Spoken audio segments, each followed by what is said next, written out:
Assalamualaikum warahmatullahi wabarakatuh. Apa kabar anak-anak? Semoga kita semua dalam sehat walafiat. Baiklah, Ibu akan melanjutkan bab objek IPA dan pengamatannya, namun subbabnya yakni mengenai pengukuran panjang. Tolong disimak dan didengarkan video pembelajaran berikut ini ya.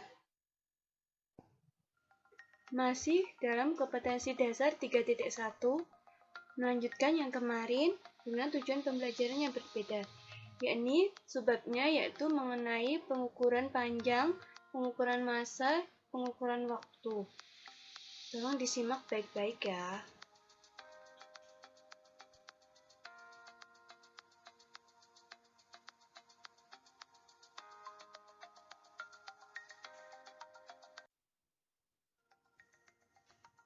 Mengukur. Mengukur itu apa? Ada yang tahu? Pengukuran adalah membandingkan suatu besaran yang diukur dengan besaran yang sejenis yang dipakai sebagai satuan. Contohnya, panjang meja itu berapa jengkal ya?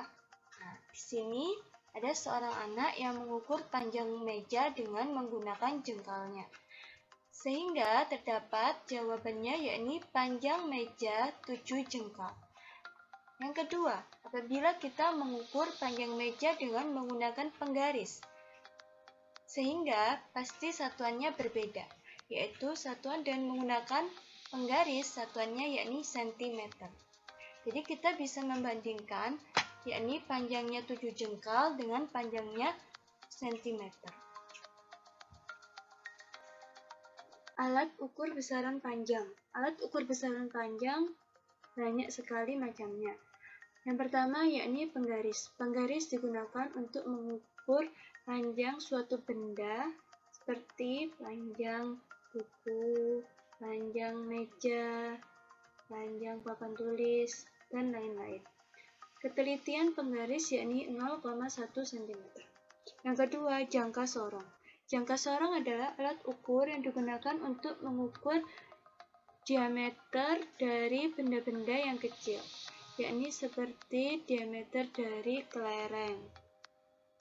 Taraf ketelitian dari jangka sorong adalah 0,01 cm. Yang ketiga, mikrometer skrup. Mikrometer skrup yakni alat yang digunakan untuk mengukur benda yang lebih kecil, yaitu seperti diameter, panjang cincin, diameter uang koin, dan lain-lain. Ketelitian dari mikrometer skrup adalah 0,01 mm. Di sini ada gambar dari jangka sorong.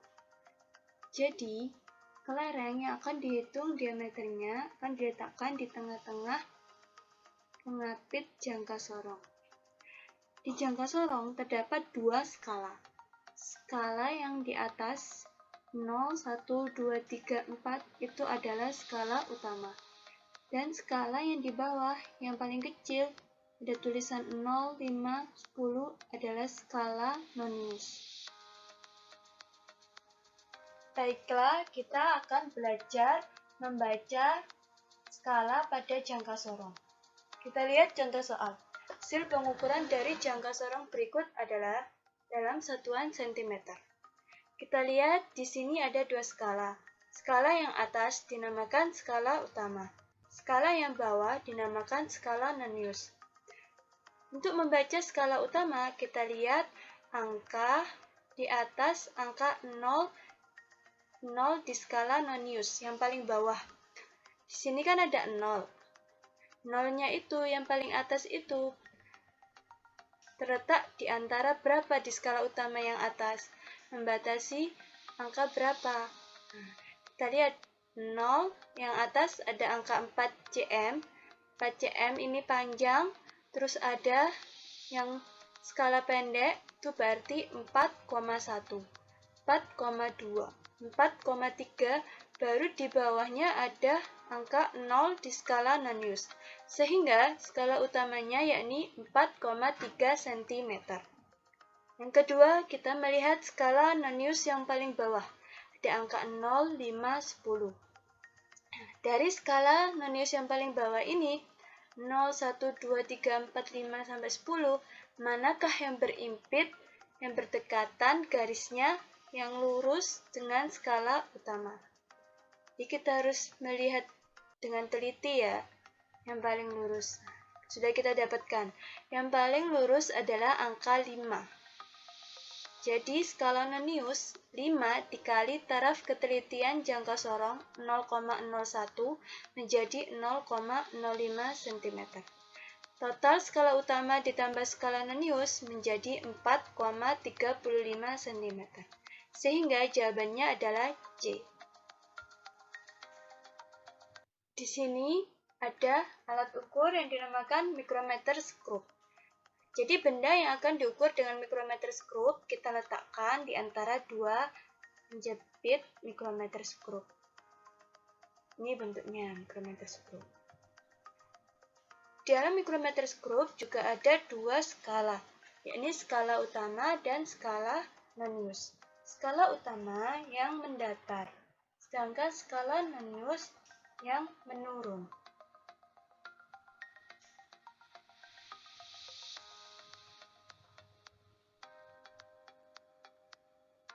Baiklah, kita akan belajar membaca skala pada micrometer screw. Dilihat latihan soal. Pembacaan micrometer screw di bawah ini adalah satuannya milimeter. Kita lihat skala utama yang mendatar, ada angka 0, 5, dari 0 ke 5 ini yang berhimpit. Skala utama yang berhimpit atau berdekatan dengan skala Nonius yang mendatar itu angka berapa? Jadi dari 5, 6, 7, 8. Sehingga skala utamanya adalah 8,0 mm. Sedangkan skala Nonius yang mendatar itu juga yang berhimpit dengan skala utama, dengan garis skala utama. Kita lihat ada angka 5, 10, 15. Jadi yang berdekatan dengan skala utama adalah habis 10, 11, 12. Nah, semakin ke atas, skala Nonius semakin besar. Dari 10, 11, 12. Nah, angka 12 ini sangat lurus dengan skala utama. Sehingga skala Noniusnya 12 dikali taraf ketelitian micrometer screw 0,01 mm menjadi 0,12 mm. Totalnya, skala utama ditambah skala Nonius menjadi 8,12 mm. Jawabannya adalah B. Baiklah, ini adalah tugas IPA yang pertama. Cara mengerjakannya, yang pertama, siapkan buku tulis tugas IPA. Tolong jangan dicampur dengan mata pelajaran yang lain, khusus untuk IPA. Yang kedua, baca soal dengan teliti. Yang ketiga, langsung tulis jawabannya di buku tulis tugas IPA. Yang keempat, berikan nama kelas di bagian atas pojok kiri tiap halaman. Yang kelima, foto jawaban dan kirim ke nomor WA Ibu. Good luck!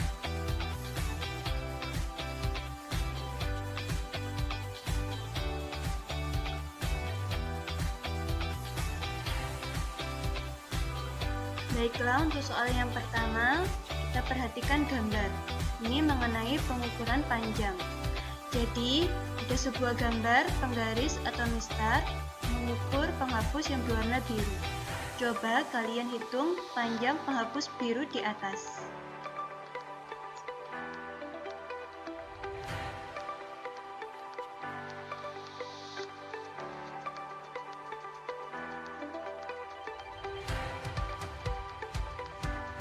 Untuk soal yang kedua, perhatikan.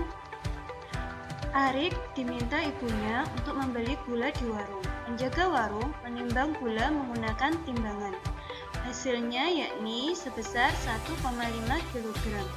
Apa alat ukur yang digunakan Arik? Apakah yang dilakukan penjaga warung dalam pengukuran tersebut? Sebutkan besaran, nilai besaran yang diukur, dan satuannya. Ayo dicoba ya.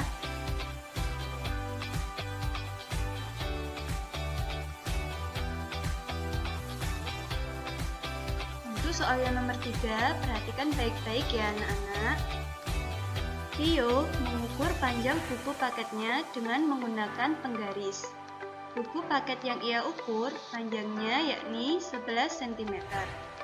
Tentukan yang pertama besarannya apa, yang kedua alat ukurnya apa, yang ketiga nilai pengukurannya berapa, yang keempat satuannya apa.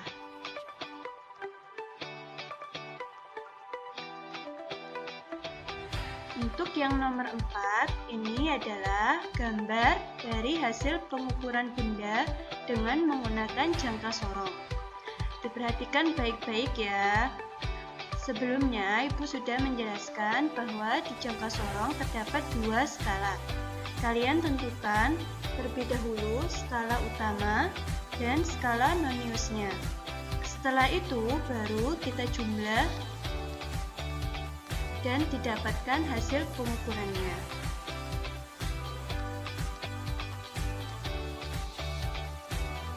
Untuk soal yang terakhir, nomor 5, tolong konversikan satuan di bawah ini ke dalam sistem internasional atau SI.